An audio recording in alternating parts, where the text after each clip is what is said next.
अहमदाबाद की पुलिस ने एक बड़ा काम किया है। देश भर में डिजिटल अरेस्ट रैकेट चलाने वाले इंटरनेशनल नेटवर्क का पर्दाफाश किया है। इस गैंग ने देश भर में करीब 1000 लोगों को अपना शिकार बनाया। पुलिस ने खुलासा किया कि साइबर क्राइम में इस धंधे में चीन और ताइवान का माफिया शामिल है। इस गैंग ने लोगों से पैसे ठगकर 5000 करोड़ रुपए से ज्यादा की रकम चीन और ताइवान ट्रांसफर की। पुलिस ने इस केस में 18 लोगों को गिरफ्तार किया है, जिसमें 14 आरोपी गुजरात के हैं, जबकि 4 आरोपी ताइवान के नागरिक हैं। ये गिरफ्तारियां अहमदाबाद, वडोदरा, मुंबई, दिल्ली और बेंगलुरु से की गई। पुलिस ने इनके पास से 761 SIM card, 120 mobile phone, 96 chequebooks, 42 passbooks और 92 डेबिट कार्ड बरामद किए हैं। यह गैंग रोजाना 1.5 करोड़ रुपए ताइवान ट्रांसफर करता था। हमारे संवाददाता निर्णय कपूर ने बताया कि इस गैंग ने अहमदाबाद में एक बुजुर्ग को डिजिटल अरेस्ट करके करीब 80 लाख रुपए वसूले थे। अहमदाबाद पुलिस इसी केस की जांच करते हुए इस अंतर्राष्ट्रीय रैकेट तक पहुंची।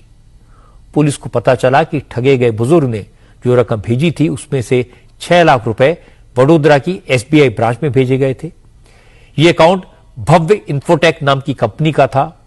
जब अकाउंट होल्डर से पूछताछ की गई तो उसने बताया कि अकाउंट उसने 2 लोगों के यूज करने के लिए लिया था। जब इन 2 लोगों के ऑफिस पर रेड की गई तो पुलिस ये देखकर हैरान रह गई कि दफ्तर में एक डार्क रूम बना हुआ था, जिसमें 20 मोबाइल फोन स्टैंड रखे हुए थे। इनमें हर एक में 2 सिम कार्ड लगे हुए थे। एक सिम कार्ड को बैंक अकाउंट के साथ लिंक किया गया था, जिसमें ओटीपी आते थे।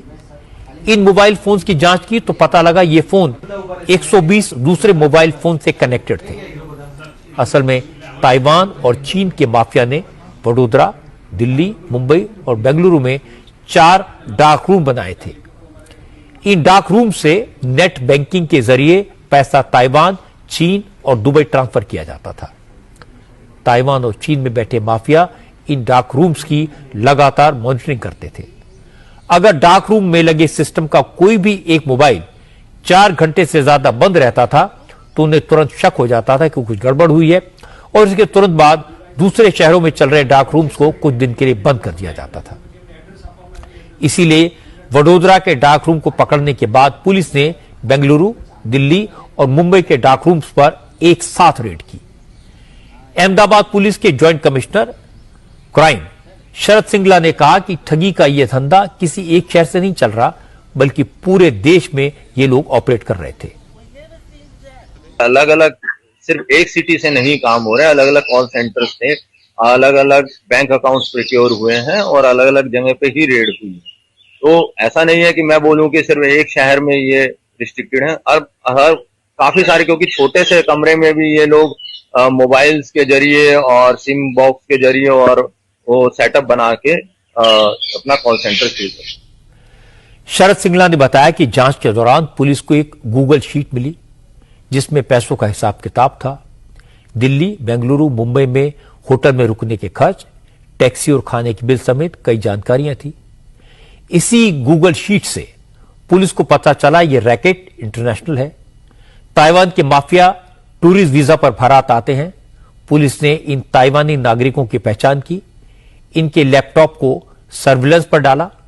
10 अक्टूबर को ताइवान के ये माफिया दिल्ली पहुंचे, ताज होटल में रुके और जैसे ही उन्होंने लैपटॉप ऑन किया, साइबर सेल ने उन्हें गिरफ्तार कर लिया। इस गैंग ने ठगी के लिए 6 अलग अलग यूनिट्स बनाई हुई थी। हर यूनिट का काम बटा हुआ था। एक यूनिट सिम कार्ड खरीदती थी, दूसरी बैंक अकाउंट खुलवाती थी, तीसरी यूनिट डार्क वेब और पब्लिक डोमेन से ठगी के संभावित शिकारों की इंफॉर्मेशन इकट्ठी करती थी, चौथी यूनिट एक्सपर्ट्स की थी, 5वीं यूनिट में टेक्निकल टीम थी और 6ठी यूनिट कॉल सेंटर के लिए लोगों के रिक्रूटमेंट का काम करती थी। शरद सिंगला ने बताया कि ठगी के लिए एक ऐप तैयार किया जाता था। इसे लैपटॉप पर ओपन करके ड्यूअल सिम कार्ड वाले 20 रूटेड मोबाइल्स को कनेक्ट किया जाता था। हर एक मोबाइल का सिम कार्ड एक बैंक अकाउंट के साथ लिंक पर था। जैसे ही बैंक अकाउंट में पैसा आता, उसे आगे मल्टीपल अकाउंट्स में ट्रांसफर कर दिया जाता था। इसके बाद अलग अलग बैंक अकाउंट से पैसे चीन और ताइवान में बैठे माफिया के वॉलेट में जाता था। शरद सिंगला ने बताया कि हवाला के जरिए इस पैसे का एक हिस्सा भारत में बैठे ठगों तक पहुंचा दिया जाता था। देखिए, ये ताइवानी जो है वो बेसिकली ऐप प्रोवाइड कर रहे हैं, ये पैसा नहीं वहां जा रहा। पैसा तो जैसे सपोज करो एक गेमिंग ऐप है, गेमिंग ऐप में एक तो विक्टिम के अकाउंट होंगे और गेमिंग जो चला रहा है, खिला रहा है, जो कर रहा है उसके अकाउंट होंगे। तो ये लोग क्या करते हैं, कुछ अकाउंट प्रोवाइड करवाएंगे कि भाई हम घुमा के आपका पैसा आरोपी के अकाउंट में आ जाएगा। तो वो ऐप ताइवानीज प्रोवाइड करते थे। वो लोग बता रहे हैं कि टोटल टर्नओवर पे उनको कमीशन मिलता था और वो कमीशन हवाला के थ्रू जाता। आमतौर पर डिजिटल फ्रॉड करने वालों को पकड़ना बहुत मुश्किल काम होता है, क्योंकि वो सामने तो आते नहीं, वर्चुअल वर्ल्ड में रहते हैं, अपने देश में हैं या किसी दूसरे में बैठकर ठगी कर रहे हैं। ये पता लगाना बहुत मुश्किल काम होता है। ये लोगों को लूटकर गायब हो जाते हैं। इसीलिए मैं गुजरात पुलिस की तारीफ करूंगा कि उन्होंने 5,000 करोड़ का फ्रॉड करने वालों को न सिर्फ पकड़ा, उनके डार्क रूम्स को भी एक्सपोज किया और उनके फ्रॉड के सबूत भी हासिल किए। वो उनके बैंक अकाउंट तक पहुंचे। असल में डिजिटल फ्रॉड करने वाले कभी लोगों की शराफत का फायदा उठाते हैं तो कभी उनकी कमजोरी का। किसी को आसानी से ज्यादा पैसा कमाने के लालच में फंसाते हैं तो किसी को यह कहकर डरा देते हैं कि आपने जो पार्सल मंगाया है उसमें ड्रग्स हैं। जब तक लोगों को समझ आता है कि उनके साथ जालसाजी हुई है, तब तक वो लुट चुके होते हैं। आप सबको यह समझने की जरूरत है कि डिजिटल अरेस्ट जैसी कोई चीज नहीं होती। ये कॉल्स फेक होती हैं, डिजिटल अरेस्ट फेक होती है, ये थाने फर्जी होते हैं, ये पुलिस भी नकली होती है। ये सब कुछ दिखता असली जैसा है, लेकिन फेक और फ्रॉड होता है। इसलिए ऐसे ठगों से सावधान रहें।